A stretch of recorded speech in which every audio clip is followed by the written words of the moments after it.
Good morning, everyone. Very daunting to be just up here in the middle of a stage on my own. I'm not sure if this is going to be classed as part of the personal development sector of the day, but hopefully it'll be useful to you guys, no matter what point of the career that you are at. This is basically a roundup of the past 10 years that I've been working, I guess, and how I started very, very corporate, how I completely did a 180 and set up my own business, how I did a 180 again, decided that wasn't for me, and now I'm working as part of a startup. It's been very up and down, but I've had the best time, and hopefully that will inspire you guys, like I said, regardless of where you're at on your careers today. So, jumping into what I consider cool and corporate, and this is where I started my very first job. This is where I started my career at very.co.uk. For those of you who don't know, the big pink cube brand based in Liverpool. It was my very first job out of uni, and I was just keen, and I was just excited, and I would have done anything to get in there, and I was thrilled when I joined. The business is actually an old airport hangar in Liverpool, so it's absolutely huge. It's like a big catwalk that runs down the middle, where they'd have like fashion shows and things like that. And even up until the very last day that I was there, I would still walk past people every day who I'd never seen before. It was huge. I sat right on the top floor, and my first job was in email marketing, and that was, like 10 years ago now. So email marketing, it's kind of come full circle for me.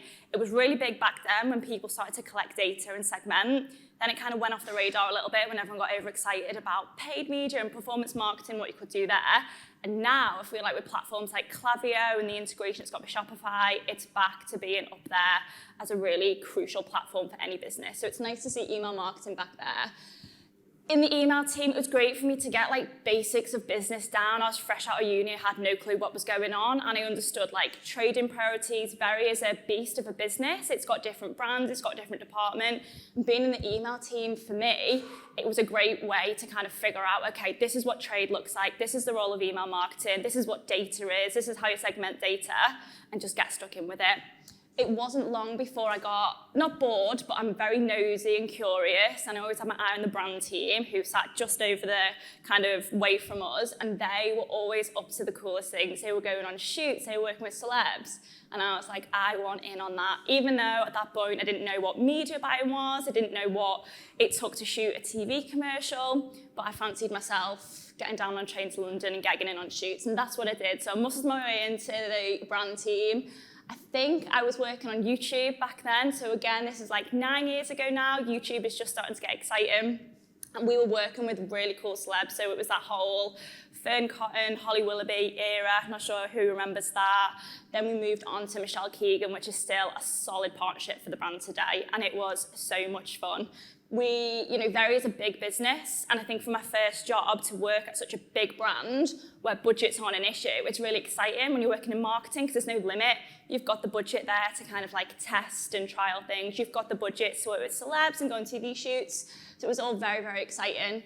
I then kind of got to grips with social media quite quick, and I was eager to understand the technical lens behind social media, which then is when I jumped ship completely, did another 180 in my career, went from brand to performance. And I truly felt wow, this is the nerd in me, really trying to get out. And I found the whole performance industry really, really fascinating.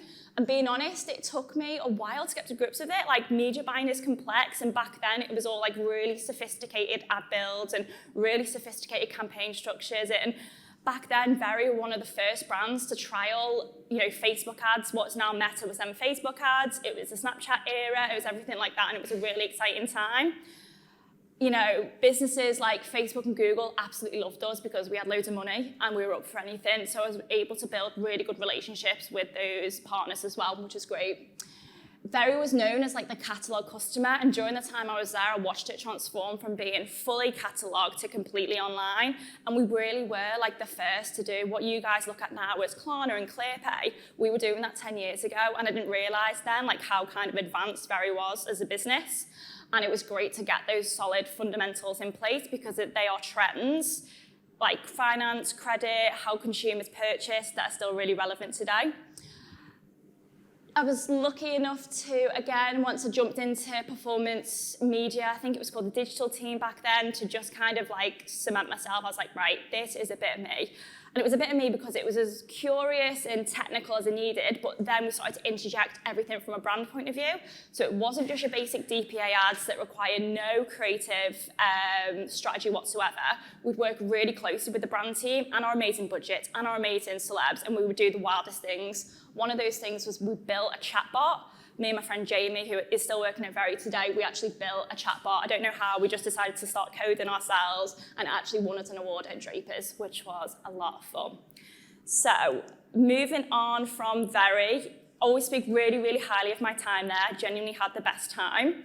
And it was at another talk that I was doing quite a few years ago now. Like I said, we had really good relationships with Facebook back then, and we were actually talking about the chatbot, and they'd asked if I'd come and speak at an event, and I was like, yeah, sure, why not? And I was speaking at an event, and I did not realize that there was, a room full of networking opportunities, investors, and everything like that. And after my talk, I was approached by an investor. This sounds really glamorous, by the way, and it totally wasn't that glamorous. I was literally dragged in. It was like, do you want to set up your own business? And I was like, yeah, okay, why not? So I had a few conversations with this investor. It was very chill and probably a bit weird looking back. It was casual. They were an investment group based down in London.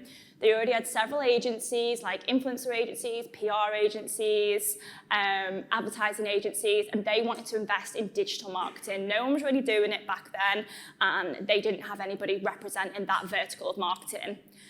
I said, yeah, that's fine, but I'm a Scouser and I want to stay up there. So I was like, I want to launch the agency in Liverpool. There's loads of cool fashion brands kicking off up there. That's where I want to be based, and that's where I want my clients to kind of come from.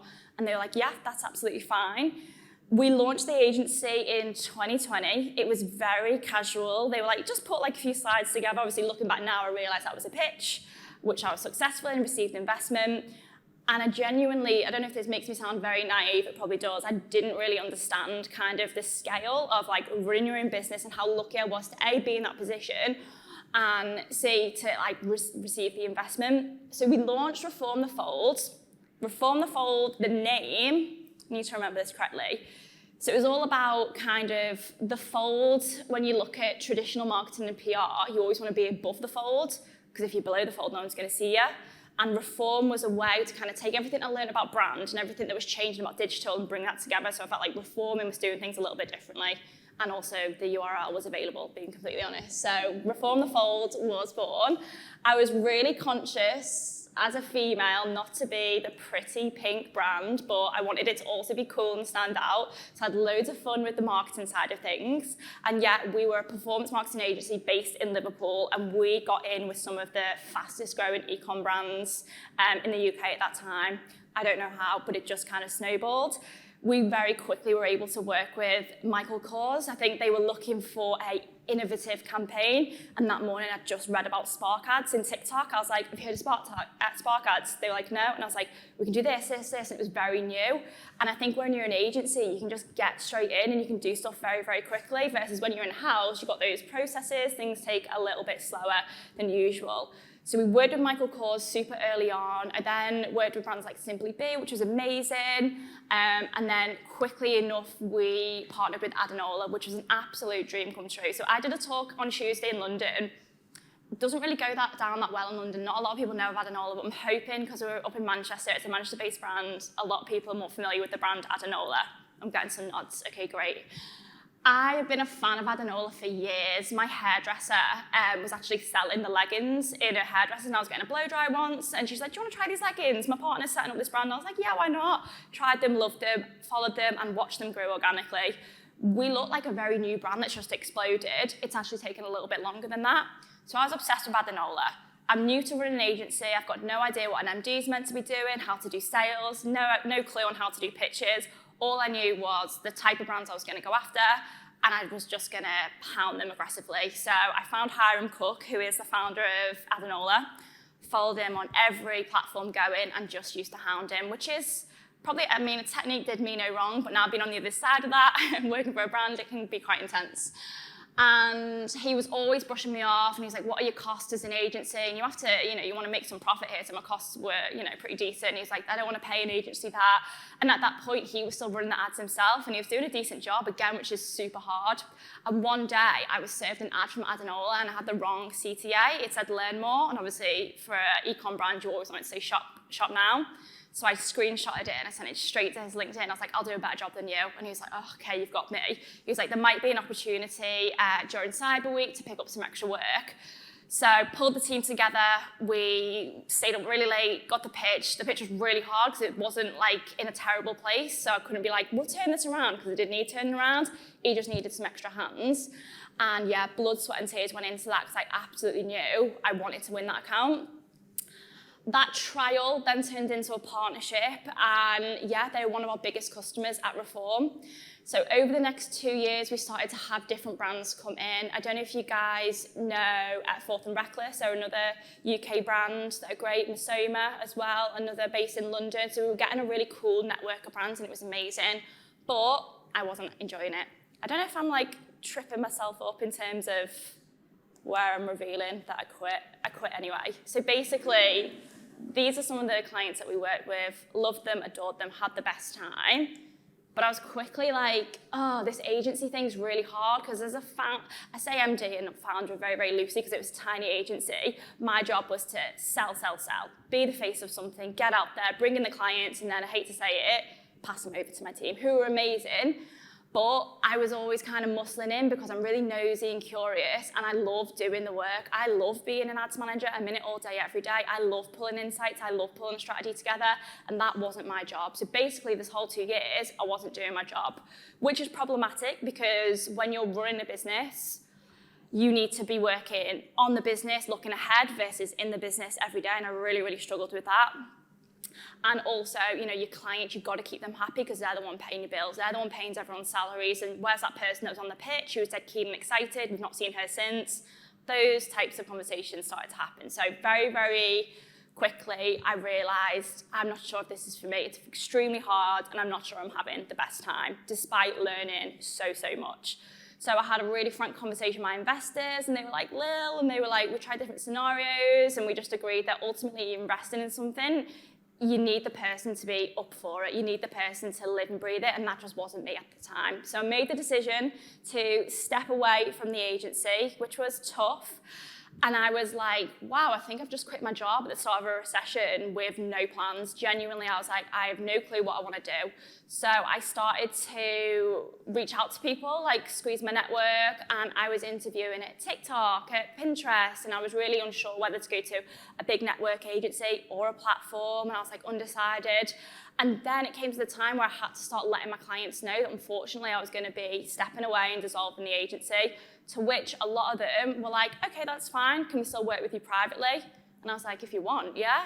And I was really lucky that basically what happened was Adanola straight away asked me to come in full time, which I was really, really happy to do that. Some of my other clients as well expressed interest in wanting to work with me. So I've got a really small, tiny cohort of brands who I work with as a consultant, which I absolutely love as well. And I've been doing that for nearly a year now. And I feel professionally, this is the happiest I've ever been, even though I started to set up my own business. I thought that was absolutely the right thing. And then I was like, no, can't do it, quit. Was unemployed, and then it's kind of all worked out really nicely, and I do feel really, really lucky for that. I'm just going to make sure, I'm very conscious that I've just gone off on a tangent, I'm sticking to my little script here. So yeah, the agency model, in short, I'm a huge fan of. We actually in-house an agency at Adanola, and that's because the fee you pay an agency, you'd never be able to pay that if you were paying all those experts. So those of you who are brands still working with agencies, I'm a huge advocate of the agency model. It's a fantastic way to work with a lot of experts very, very efficiently. So I'm a huge fan of that. The role of an MD is hard.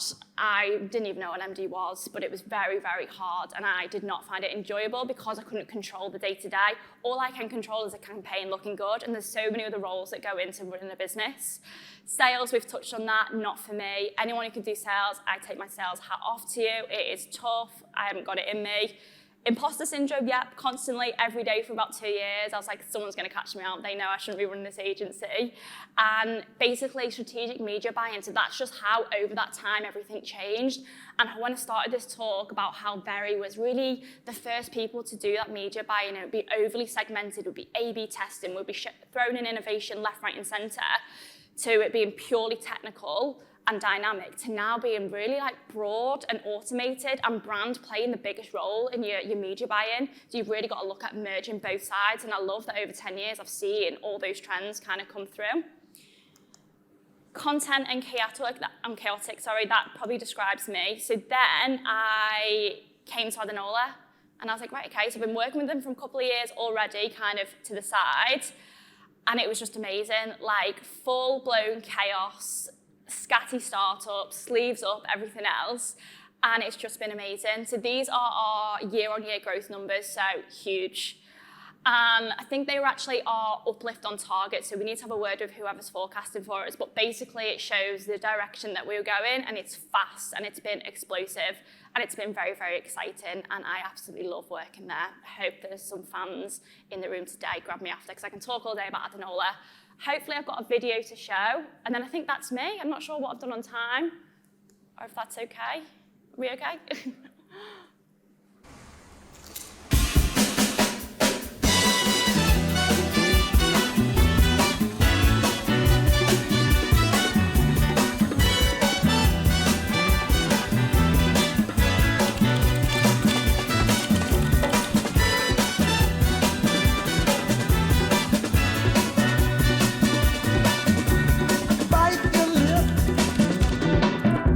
We're talking about the leggings, so these are from Adanola.com. Now, they describe these leggings as the ultimate legging, and we agree. This is the place to go for your lounge and for your leisure wear. Just move on up and keep on wishing. Remember your dream is your own skin, so keep on pushing.